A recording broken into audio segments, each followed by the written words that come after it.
RCB ಹೊಸ ತಂಡ ಹೇಗಿದೆ? IPL 2026ಗೆ RCB ತಂಡ ರೆಡಿಯಾಗಿ ಸೆಟ್ ಆಗಿದೆ ಅಂತಾನೆ ಹೇಳ್ಬೋದು. IPL 2026 ಮೆಗಾ ಆಕ್ಷನ್ ಮುಕ್ತಾಯವಾಗಿದೆ. RCB ತಂಡಕ್ಕೆ ಯಾರೆಲ್ಲ ಎಷ್ಟೆಷ್ಟು ರೂಪಾಯಿಗೆ ಬಂದರು ಗೊತ್ತಾ?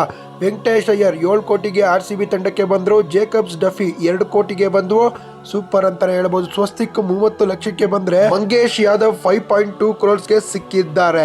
ಜೊತೆಗೆ ಜಾರ್ಡನ್ ಕಾಕ್ಸ್ 75 ಲಕ್ಷಕ್ಕೆ, ಅದಾದ್ಮೇಲೆ ವಿಕ್ಕಿ 30 ಲಕ್ಷಕ್ಕೆ ಸಿಕ್ಕಿದ್ದಾರೆ. ಅದಾದಮೇಲೆ ಕನಿಷ್ ಚೌಹಾನ್ ಅವರು ಕೂಡ 30 ಲಕ್ಷಕ್ಕೆ ಸಿಕ್ಕಿದ್ದಾರೆ. ಅದಾದಮೇಲೆ ವಿಹಾನ್ ಮಲ್ಗೋತ್ರ ಅವರು 30 ಲಕ್ಷಕ್ಕೆ ಸಿಕ್ಕಿದ್ದಾರೆ. ಇದೇ ನೋಡಿ RCB ಸ್ಕ್ವಾಡ್ ಫಾರ್ IPL 2026. ನಮ್ಮ RCB ತಂಡ ಬಲಿಷ್ಠವಾಗಿದೆ ಅಂತ ಹೇಳ್ಬೋದು. ಓಪನಿಂಗಲ್ಲಿ ಯಾರ್ಯಾರು ಬರ್ತಾರಪ್ಪ ಅಂದರೆ Philip Salt, Virat Kohli. Number 3 Venky Iyer ಅಥವಾ Devdutt Padikkal. 4 Rajat Patidar. 5 Tim David. 6 Romario Shepherd. 7 Krunal Pandya.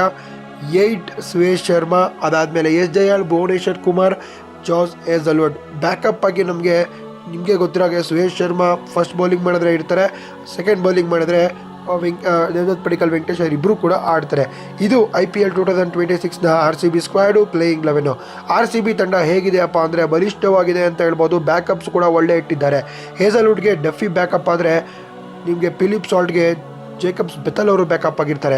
ಅದಾದಮೇಲೆ ರೊಮಾರಿಯೋ ಶೆಪರ್ಡ್ ಹಾಗೂ ನಿಮಗೆ ಗೊತ್ತಿರೋ ಹಾಗೆ ಟೀಮ್ ಡೇವಿಡ್ ಕೂಡ ಇದ್ದಾರೆ. ಅವರು ಕೂಡ ಸೂಪರ್ ಪ್ಲೇಯರ್ ಅಂತಲೇ ಹೇಳ್ಬೋದು.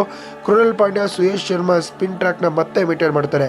ಇದು IPL 2026ನ RCBಯ ಪ್ಲೇಯಿಂಗ್ 11 ಹಾಗೇನೆ ಟೀಮ್ ಬಲಿಷ್ಠವಾಗಿದೆ. ಈ ಸಲ ಪಕ್ಕಾ ಕಪ್ ನಮ್ಮದೇ.